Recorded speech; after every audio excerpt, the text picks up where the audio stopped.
Baik, ada pihak yang mengatakan bahawa keadaan sekarang ni tidak kondusif untuk melaksanakan undang-undang Islam, untuk melaksanakan hudud lah, kalau kita sebut hudud. Untuk pengetahuan tuan-tuan, saya sebagai orang yang terlibat dalam undang-undang, saya sendiri saya tak nampak alasan tidak kondusif. Saya sendiri saya tak nampak. Sebab apa? Maksud kondusif apa? Sesuai, kan? Maknanya keadaan sekarang tidak sesuai untuk dilaksanakan undang-undang Islam. Apa alasan dia? Apa alasan untuk kita kata tak sesuai? Cuba tuan sebut apa yang tak sesuai? Ha? Banjir. Banjir. Okey. Banjir. Saya sendiri, tuan-tuan sekalian, bagi saya itu tak jadi masalah. Banjir cerita lain. Banjir apa masalah dia? Banjir, untuk pengetahuan tuan-tuan sekalian, dia tak ada kaitan dengan cerita hudud ni. Banjir tu masalah dia kerana kebanyakan rumah yang musnah adalah rumah yang didirikan bukan atas tanah kita. Bila rumah tu didirikan atas tanah orang lain, rumah tu musnah, kita nak dirikan rumah baru atas tanah tu, itu menimbulkan legal implication. Dia ada legal implikasi. Implikasi undang-undang. Tuan faham kan? Faham kan? Bila kita bina bangunan atas tanah orang, once rumah tu musnah, nak bina hak baru, no. Dia akan jadi complicated. Jadi tu isu lain.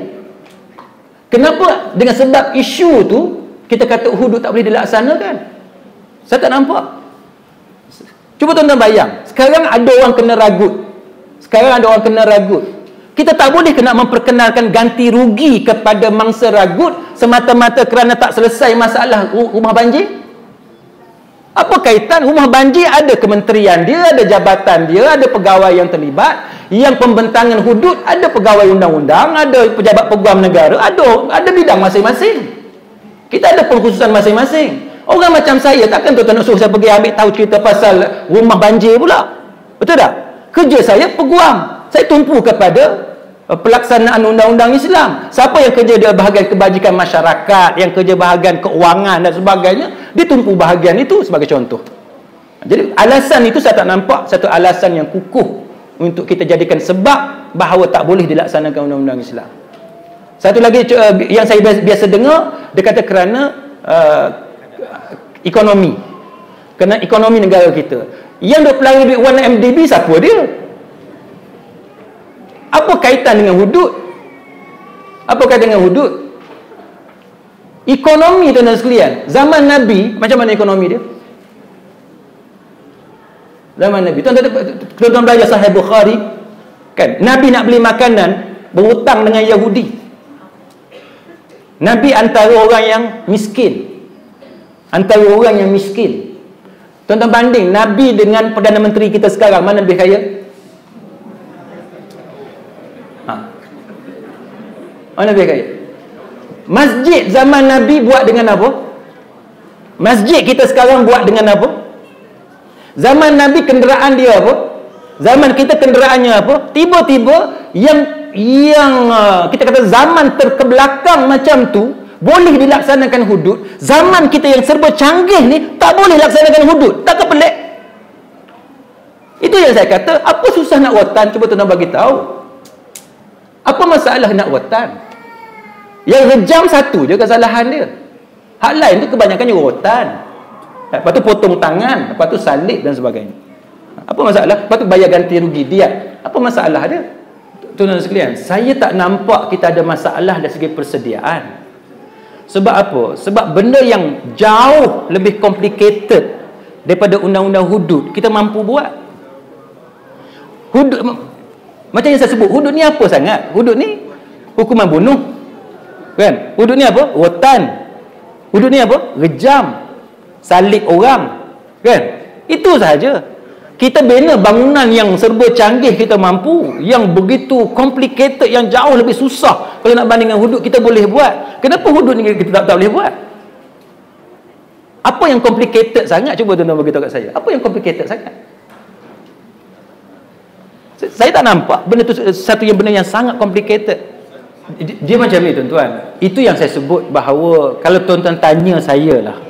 Kalau tuan-tuan tanya saya secara peribadi saya lebih suka bahawa isu hudud ni tidak dibawa oleh kerajaan negeri, tetapi dibawa oleh kerajaan persekutuan.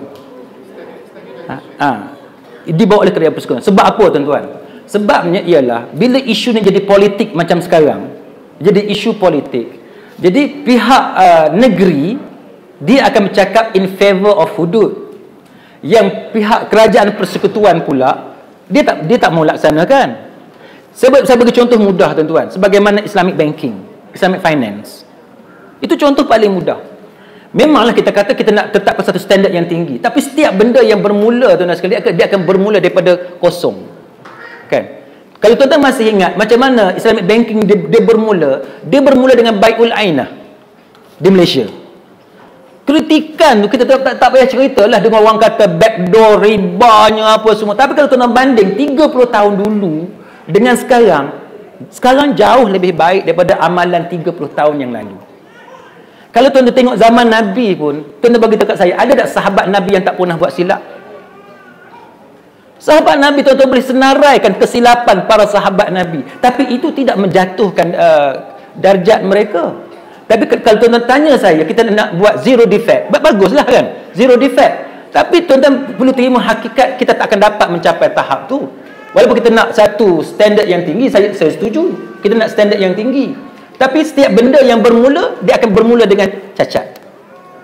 Dia hanya akan dapat diperbaiki bila kita laksanakan. Sebab apa tuan-tuan? Bila kita laksanakan, dia akan tested, dia akan diuji.